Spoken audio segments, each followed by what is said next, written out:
Praise the Lord, hallelujah. ഈ പ്രഭാതത്തിൽ എല്ലാവർക്കും യേശു ക്രിസ്തുവിന്റെ നാമത്തിൽ സ്നേഹവന്ദനം.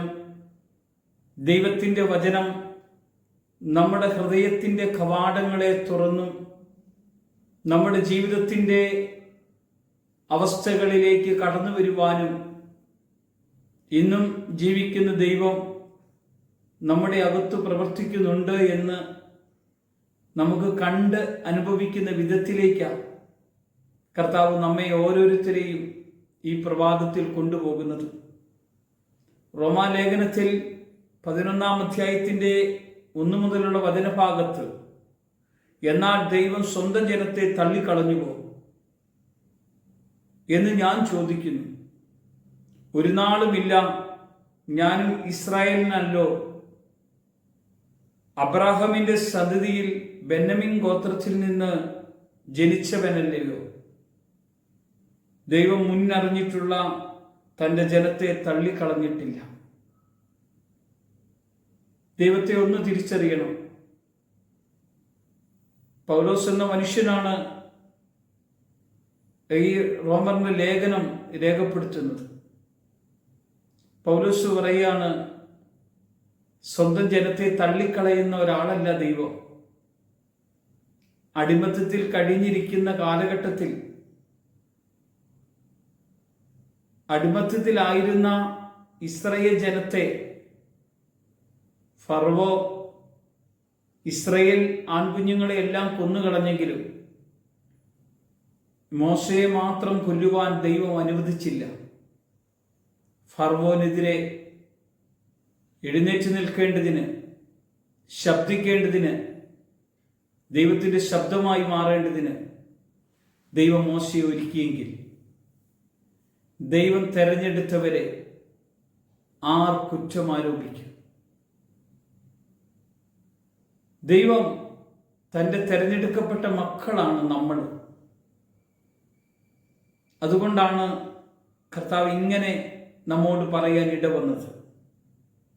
സ്വന്തം ജനത്തെ തള്ളിക്കളഞ്ഞുവോ? ഒരിക്കലുമില്ല.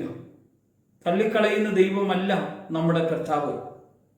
2-ാമത്തെ വചനഭാഗത്ത് ഇങ്ങനെ പറയാം, ദൈവം മുന്നറിഞ്ഞിട്ടുള്ള തന്റെ ജനത്തെ തള്ളിക്കളഞ്ഞിട്ടില്ല. ഏലിയാവിന്റെ ചരിത്രത്തിൽ തിരുവെഴുത്ത് പറയുന്നത് അറിയുന്നില്ലയോ? അവൻ ഇസ്രായേലിന് വിരോധമായി, കർത്താവേ, അവർ നിന്റെ പ്രവാചകന്മാരെ കൊന്നു. അവർ ഇസ്രായേലിന് വിരോധമായി, കർത്താവെ, തൻ്റെ പ്രവാചകന്മാരെ കൊന്നു, നിന്റെ യാഗപീഠങ്ങളെ ഇടിച്ചു കളഞ്ഞു. ഞാൻ ഒരുത്തൻ മാത്രം ശേഷിച്ചിരിക്കുന്നു, അവർ എനിക്ക് ജീവഹാനി വരുത്താൻ നോക്കുന്നു എന്ന് ഏലിയാവ് ദൈവത്തോട് പറയുന്ന ശബ്ദം. ദൈവം ഏലിയാവിനെ നോക്കിയിട്ട് പറഞ്ഞ ഒറ്റ കാര്യമുള്ളൂ, ഏലിയാവേ, നീ മാത്രമല്ല എനിക്ക് വേണ്ടി നിൽക്കുന്നത്. ബാലിന് മുട്ടുമടക്കാത്ത 7000 പേരെ ഞാൻ വേർതിരിച്ചിട്ടുണ്ടെന്ന് നീ അറിയണം. നിനക്കറിയില്ല. നീ അറിയേണ്ടതിനാണ് ഞാനിത് നിന്നോട് പറയുന്നത്. എന്റെ നാമം വിളിച്ച് അപേക്ഷിക്കുന്ന ഒരാൾ പോലും ലജ്ജിക്കപ്പെടില്ല. പ്രിയമുള്ളവരെ, പെടുവാൻ ദൈവം അനുവദിക്കില്ല. ഏലിയാവ് അതുപോലെ കർത്താവിന് വേണ്ടി വേല ചെയ്തവനായിരുന്നു ഏലിയാവ്. കാരണം മറ്റാരും ഏലിയാവിനോട് കൂടെ കൂടിയില്ല. ഏലിയാവ് ഒറ്റയ്ക്ക് കർത്താവിന് വേണ്ടി വാദിക്കാനും കർത്താവിന് വേല ചെയ്യുവാനും ഇടവന്നെങ്കിൽ 4-ാമത്തെ വചനത്തിൽ ഇങ്ങനെ പറയുന്നു, എന്ന് ദൈവത്തോട് വാദിക്കുമ്പോൾ അവന്റെ അരുളിപ്പാട് ഉണ്ടായതെന്ത്? ബാലിന് മുട്ടുമടക്കാത്ത 7000 പേരെ ഞാൻ എനിക്കായി ശേഷിച്ചിരിക്കുന്നു എന്ന് തന്നെ. അങ്ങനെ ഈ കാലത്തിലും കൃപയാലുള്ള തിരഞ്ഞെടുപ്പിൽ പ്രകാരം ഒരു ശേഷിപ്പുണ്ട്. കൃപയാലെങ്കിൽ പ്രവൃത്തിയാലല്ല. ഇസ്രായേലിന് വീണ്ടും ഒരു ശേഷിപ്പ് ദൈവം വെച്ചിട്ടുണ്ട്. തൻ്റെ മക്കളാ, തെരഞ്ഞെടുക്കപ്പെട്ട മക്കള്, തൻ്റെ നാമത്തിൽ വിശ്വസിച്ച് തന്നെ കൈക്കൊള്ളുന്നവരെല്ലാം ദൈവമക്കളാകാൻ അവൻ വരം കൊടുത്തെങ്കിൽ ദൈവം നമ്മെ വെറും കൈയോടെ വിടുവോ? ദൈവം നമ്മെ തെരഞ്ഞെടുത്തതാ. പ്രിയമുള്ളവരെ, ഈ തെരഞ്ഞെടുപ്പിന്റെ നടുവിലാണ് നമ്മൾ കർത്താവിനോട് കൂടിയിരിക്കുന്നത്. നീ എത്ര ബലഹീനനായാലും നിന്റെ ബലഹീനത വഹിക്കുന്ന ഒരു കർത്താവുണ്ട്.